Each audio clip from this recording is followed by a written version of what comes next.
You're on a spaceship. You're on a spaceship. And while you're on the spaceship, you and let's say your family members travel to a different planet. And you see wobbles, the wobbles. And as you're watching the wobble civilization, you notice that there's a virus that has taken hold. And the wobble civilization is nowhere near as complicated and as advanced as your own. You know, you could build spaceships to go from point A to point B, but they are efficient enough, let's say, to build medicines and to build certain technologies to make their lives easier and whatnot, to do work and to labor, etc. Maybe, let's say, in the 1960s, a virus takes hold of the planet. The planet has telecommunications where all of them are communicating. The planet has various countries similar to our own. And as the virus takes hold, they find a vaccine. Now you watch all of this. As you watch their television announcements, you watch their broadcasts and all of this other stuff, but you notice something else. Your kid is there. Your kid says, well, wait a minute. They have a vaccine for it. They have several vaccines for it.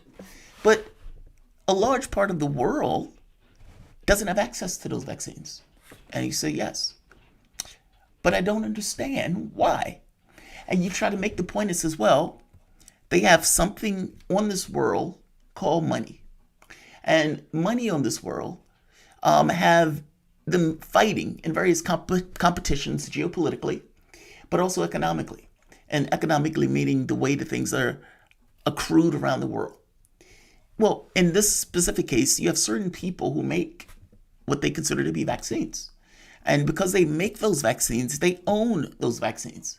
And so even though the world needs it, even though it's human beings that are producing it, it's human beings that made the roadways to get there, it's human beings that kept the air clean, it's human beings that made sure, or let's say the communities that made sure those people were educated up to a certain point to even get to the place where they can build the vaccines in the first place. Despite human beings, regular human beings, being instrumental in the process and the creation of this. And despite the fact that it's human beings that will need this vaccine, that will transport this vaccine. Despite that, it's not looked at as a human thing. It looks at as something that is owned by the company. And because it is owned by a small body of people, those small body of people can make determinations in whether they want to distribute it and how much they're going to get back for distributing it. And the government, in this case, has a choice in regards to what to do about it. But basically, if they don't intervene, then it's up to the companies to distribute the various vaccines and to sell the vaccines for whatever price they're going to sell it at. And the kid, confused, says, I don't understand. The world needs those vaccines. The thing that they're talking about is not real. What's real is that human beings are dying and human beings need access to the vaccines that the companies are creating. The thing is, there's a reality to it. From the standpoint of us as human beings and people who are dying for the virus, 575,000 people have died in the United States alone. But there's also this other layer on reality, which is the capitalistic thing. And that this company owns this product, and this company can sell this product for whatever the company wants to sell the product for. If it's something that the public needs and needs vitally, that's just a business opportunity.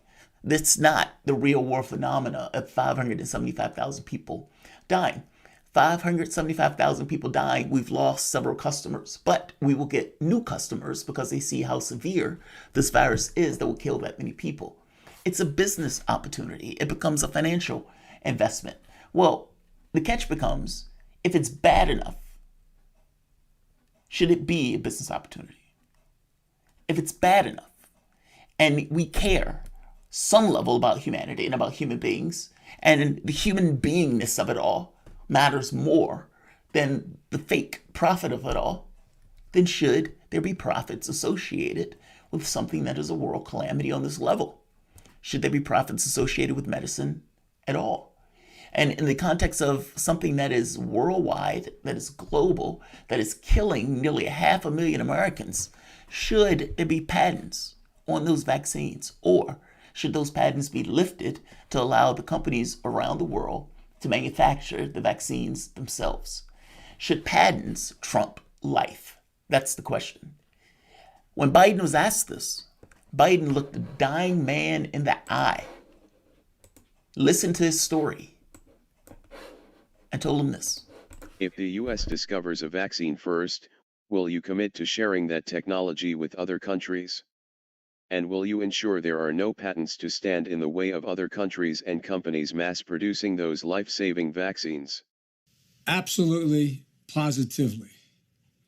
This is the only humane thing in the world to do. If the US discovers a vaccine first, He looked this man, Andy Barkin, in the eye and told Andy Barkin, bad off as Andy Barkin is, yes, I will not let vaccine patents stand in the way. And yet, I haven't necessarily seen any vaccine patents lifted. And right now, India is in the crucible in regards to COVID cases. No, they don't have as many deaths as we do, but they are on the way to having as many deaths as we do. We're on the way to having all sorts of variants in the petri dish that will be India, considering there are 1.5 billion people there. Many of the cities are densely packed. And in those cities, those places, that virus is going to flourish, not to mention the various variants that are also going to flourish from it. Brazil, same thing.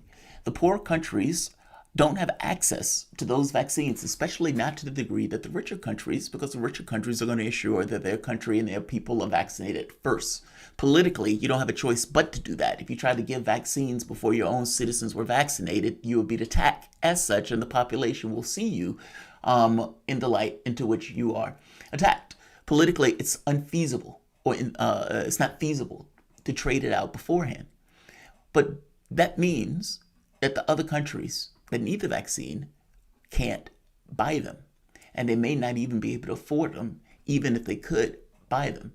So the catch becomes, do you release the patents to allow those countries to basically make their own vaccines? And the answer is yes. In cases of emergency, and I will go further, in general, patents should not be, it shouldn't be the situation where these guys are making a killing off of people dying, especially in the context of a worldwide pandemic. The answer is no. The answer is yes. The patents should be lifted. Whether you want to call it a pause, whether you want to call it Nixon, I don't care what you want to call it. But the patents should be lifted to allow other countries around the world to have access. I mean, think about what we're saying for the moment, that the lives of individuals matter less than a company being able to pursue the profits associated with a particular patent. Look, if you want to pay the company off in order to find some kind of legal way out of it, then do it. They do it with eminent domain all the time. Here's a chunk of money. Thank you for your property. Same thing here. In cases of national emergencies, yes, the government should be able to put a pause on the various patents in order to allow the world to get under control something that we clearly did not have under control. Yes, the answer should be yes. But we don't know if that's the answer they're going to come to. When Fauci is asked about this, Fauci's response is something like, yeah, he's agnostic about it. His concern is that it backfires. Now, I'm not quite sure how it backfires if it's not something that's necessarily done all the time. But companies are saying, oh, it's going to hurt innovation. How is it going to hurt your innovation? You're being paid a chunk of money in order for a recipe. And honestly, I am of mind that there should be a maximum wage anyway. Meaning the likes of Bezos and whatnot should not necessarily have these uber incomes that are so utterly and radically detached from humanity. And companies that are doing things like vaccines, that are working in things like transportation, that have real world physical matter consequences in regards to the society, yeah, those things on some level should be held up to the notion of a collective consensus. The answer is yes. Biden's answer here was right. How on earth can you as a human being say we're going to let a collection or a creation of humanity, a conceptual creation of humanity, patent law, something that's, by the way, not real, that it's only real in a conceptual sense, that will trump human beings living and dying? And I understand that those human beings are not American, but so what? They're human beings. Does human beings have inherent value or not? And is that inherent value more or less than the value of the patent that these guys are protecting? If that answer is yes, the value of humanity is worth more, then this should be somewhat of a trivial pursuit of saying, regardless of the consequences, we can work out the things on the other end. Yes, those patents are going to be open for other countries to make them. If you don't believe human beings value more, then fair enough. This is somewhat of a subjective argument, but I am going to think something of you if you make the argument that human beings are worth less than those patents. Joe Biden looked a dying man in the eye and said he would not let patent law stand in the way of making sure, in case of world emergency or whatnot. And up to this point, just like the marijuana, getting rid of the marijuana or taking it off the scheduling, just like the $15 an hour minimum wage, just like the PRO Act that I keep hearing all these lefties tell me about it, just like all of those other issues that Joe Biden has done squat about, even though he has the power to do all of those things. It sounds like he looked the dying man in the eye and lied to him. At the very least, up to this point, lying to him. Like, share, and subscribe. Thanks all.